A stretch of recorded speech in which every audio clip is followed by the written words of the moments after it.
Alina sat on the cold concrete floor of her tiny prison cell, the dim light flickering above her. She had never imagined life would bring her here, wrongfully accused of a crime she didn't commit. She spent her days clinging to hope, waiting for a miracle. The other inmates mocked her for being too soft, too hopeful. But Alina's spirit refused to be crushed completely. Each night, she whispered prayers into the darkness, believing destiny had something greater waiting for her beyond these bars. One day, during her prison work assignment, Alina noticed a group of visitors touring the facility. Among them was a tall man in an expensive suit, his sharp eyes scanning the surroundings. For a moment, his gaze locked on hers. She looked away quickly, embarrassed by her prison uniform and chains. But something about him lingered in her mind, his aura, his presence, and the way he seemed truly see her. What Alina didn't know was that this man wasn't just anyone. He was Alexander Gray, a reclusive millionaire known for his ruthless business tactics but also for his mysterious personal life. He hadn't planned to stop by the prison, but fate had guided him there. And in that fleeting exchange of glances, he felt something unusual stir within him. That night, Alina couldn't sleep. The image of the man haunted her thoughts. She didn't know his name, but for the first time in years, she felt a spark of hope that maybe, just maybe, her story wasn't finished. Her life was about to change forever. Alexander Gray wasn't a man easily distracted. He was feared in the boardroom, respected in society, and envied by many. Yet, ever since his visit to the prison, he couldn't get the girl with sad eyes out of his head. Something about her expression, broken yet unyielding, pulled at him. Days later, he ordered his assistant to discreetly gather information about her. Alina Hayes, 24 years old, serving time for theft, the assistant reported. But her record shows inconsistencies. She always maintained her innocence. Alexander's curiosity deepened. Against his usual cold nature, he arranged a private meeting with her. When Alina was led into the visitor's room, she avoided his eyes, ashamed of her circumstances. But Alexander spoke gently, surprising her. "I don't believe you belong here," he said, watching her closely. "Tell me the truth. Did you do it?" Her voice trembled, but her words were steady. "No, I was framed. I lost everything, my family, my freedom. Nobody believed me. For reasons he couldn't explain." Alexander believed her, and in that moment, he made a decision that would shock everyone around him. Using his influence and vast resources, he hired the best legal team to reopen her case. Weeks passed, and finally, justice was served. Alina's conviction was overturned. She walked out of prison, free at last, though uncertain about what awaited her. Standing outside the prison gates, she was stunned to see a sleek black car waiting for her. The window rolled down, revealing Alexander. "Get in," he said with a faint smile. "Your new life starts today." Alina hesitated before stepping into the luxurious car. The leather seats, the faint scent of expensive cologne, the chauffeur, it all felt surreal. For years, she had known only cold walls and iron bars. Now, she was being whisked away into a world she couldn't even imagine. Alexander brought her to his grand mansion, a place with marble floors, chandeliers, and gardens that stretched farther than she could see. Alina felt out of place, like a stray cat in a palace.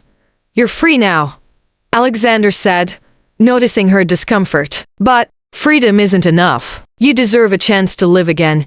She wanted to ask why he was helping her, why he, a man of immense power, cared about a girl with nothing. But when their eyes met, her questions melted into silence. Over the next few days, Alina experienced things she never dreamed of: fine dining, elegant clothes, and even laughter she thought she had lost. But more than luxury, Alexander offered her respect. He listened to her, encouraged her, and treated her as though her past didn't define her.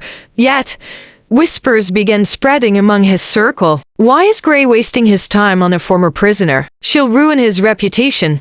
Alina overheard some of the gossip and felt her heart sink. She knew she didn't belong in his world. Still, Alexander's kindness made her believe, for the first time, that maybe she could.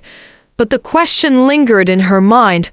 Was she just a passing act of charity for him or something more? Days turned into weeks, and Alina found herself slowly becoming part of Alexander's world. He arranged tutors to help her catch up on lost years, introduced her to art, and even encouraged her to pursue her dreams. What stunned her most was his patience. He never pushed, never demanded, only guided.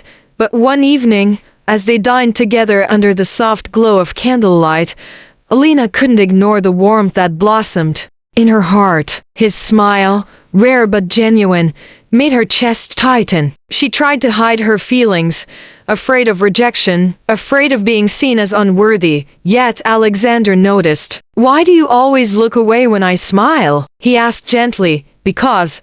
She hesitated. "I don't deserve this. I don't deserve you." His gaze softened. "You've endured more than most people could survive. That doesn't make you less. It makes you stronger." The words, too, hurt deeply, breaking down walls she had built for years. For the first time, she realized Alexander wasn't just her savior. He was becoming something far more precious. Still, the world outside wasn't kind. The media had begun speculating about their relationship. Headlines painted Alina as a gold digger, a con artist who had captured a millionaire's sympathy. Paparazzi followed her, and strangers hurled insults. Alina, shaken, considered leaving. "You don't need me dragging you down," she told him one night, but Alexander reached for her hand, firm and unwavering. "Let them talk. I don't care what the world thinks. What matters is what we feel."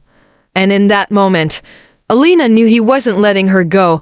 The storm of gossip and judgment raged on, but Alexander's loyalty never wavered. To silence the critics once and for all, he made a bold move. At a charity gala filled with high society's finest, he stood before the crowd, Alina at his side.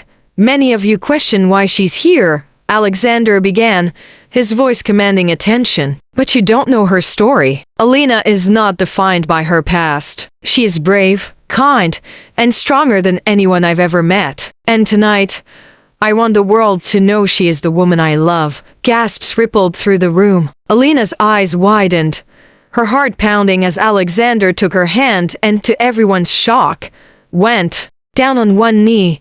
"Alina Hayes," he said, his voice steady despite the stunned silence.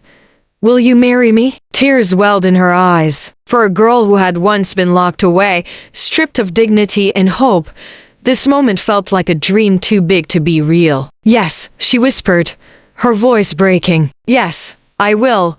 The hall erupted in applause, though not all faces were smiling. Still, none of it mattered. In that instant, Alina was no longer a prisoner of her past. She was the princess of Alexander's heart. As the ring slid onto her finger, she realized her life had come full circle. From despair to freedom, from chains to love, her journey had rewritten itself into a fairy tale. And when Alexander kissed her hand and whispered, "My princess," Alina finally believed she had found her forever.